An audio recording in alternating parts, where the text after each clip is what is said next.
നല്ല ഹൈവേ ഉണ്ടാക്കിയാലും നമുക്കറിയാം 6 വരി പാതയാണെങ്കിൽ അതിലെ 6 വരിയിലും നിരന്നു പോകുന്ന ട്രക്കുകളോ KSRTC ബസ്സോ ആയിരിക്കും നമ്മൾ സാധാരണ രീതി കാണുക.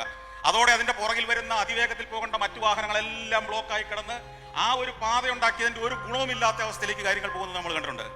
അപ്പൊ നമ്മളുടെ ഈ റോഡും ഹൈവേയും 6 വരി പാത പൂർത്തിയായി കഴിയുമ്പോൾ ചില വാഹനങ്ങളെ നിയന്ത്രിക്കണം എന്ന ഒരു അഭിപ്രായം ഉണ്ടാവുകയും അതിനുള്ള ചില ബോർഡുകൾ പലയിടത്ത് സ്ഥാപിച്ചു തുടങ്ങുകയും ചെയ്തപ്പോൾ നമ്മുടെ നാട്ടിലെ വളരെ പ്രമുഖമായ ഒരു പ്രസ്ഥാനത്തിന്റെ നേതാവ് പ്രസ്താവന ഇറക്കിയിരിക്കുന്നു. ഈ റോഡിലൂടെ നിരോധിച്ചിരുന്ന ഇതൊക്കെയാണ്: JCB, ട്രാക്ടർ, ഓട്ടോറിക്ഷ, ബൈക്ക്. ഇത് ഞങ്ങൾ അധികാരത്തിൽ വന്നാൽ ഈ വണ്ടിയൊക്കെ എല്ലാം ഈ ഹൈവേ കൂടെ പോകാൻ അനുമതി കൊടുക്കുമെന്നതായിരുന്നു അദ്ദേഹത്തിന്റെ പ്രഖ്യാപനം. ഒന്ന് ആലോചിച്ച് നോക്കിയേ. ഇങ്ങനെയല്ല നമ്മൾ ജനകീയനാവേണ്ടത്. കാലഘട്ടത്തിനനുസരിച്ചുള്ള പുതിയ ടെക്നോളജിയെ അവഗണിച്ചുകൊണ്ടും അതിനെ മറികടന്നുകൊണ്ടും അല്ല നമ്മൾ ജനകീയരാവേണ്ടത്. നമ്മുടെ സമൂഹത്തെ ബോധ്യപ്പെടുത്താനുള്ള ഉത്തരവാദിത്തപ്പെട്ട നേതാക്കന്മാർ കാണിക്കണം. എന്തുകൊണ്ടാണ് ട്രാക്ടറും JCBയും ഈ റോഡിൽ അനുവദിക്കാത്തത്? എത്രയോ 1000 കോടി രൂപ മുടക്കി ഇങ്ങനെ ഒരു അതിവേഗ പാത ഉണ്ടാക്കിയതിന്റെ ലക്ഷ്യം എന്താണ്? അതിവേഗത്തിൽ പോകേണ്ടവർക്ക് അതിവേഗത്തിൽ എത്താൻ വേണ്ടിയാണ്. അതിന്റെ സൈഡിൽ കൂടെയുള്ള സർവീസ് റോഡാണ് ഈ ട്രാക്ടറിനും JCBക്കും ഓട്ടോറിക്ഷയ്ക്കും പോകാൻ വേണ്ടി ഉണ്ടാക്കിയിരിക്കുന്നത്. ഇത് നമുക്ക് മനുഷ്യരെ പറഞ്ഞു കൊടുക്കാൻ, ഈ ജനാധിപത്യത്തിലെ ജനകീയത ഉറപ്പുവരുത്താൻ വേണ്ടി ഏത് ഡൈല്യൂഷനും നമ്മൾ മുതിരുമ്പോ ഒരു സംശയവും വേണ്ട, 6 വരിയല്ല 16 വരി പാത ഉണ്ടാക്കിയാലും അവിടെ മനസ്സും അടുത്തിട്ട് നമ്മുടെ മക്കളും കൊച്ചുമക്കളും ഈ നാട് വിട്ടുപോയിക്കൊണ്ടേയിരിക്കും. അപ്പോ നമ്മുടെ അടുത്ത തലമുറ ഈ നാട്ടിൽ നിൽക്കണമെങ്കിൽ ലോകത്ത് വികസിത നാടുകളിൽ അവർ വിജയിപ്പിച്ച ടെക്നോളജിയെ നമ്മൾ അഡോപ്റ്റ് ചെയ്യണം.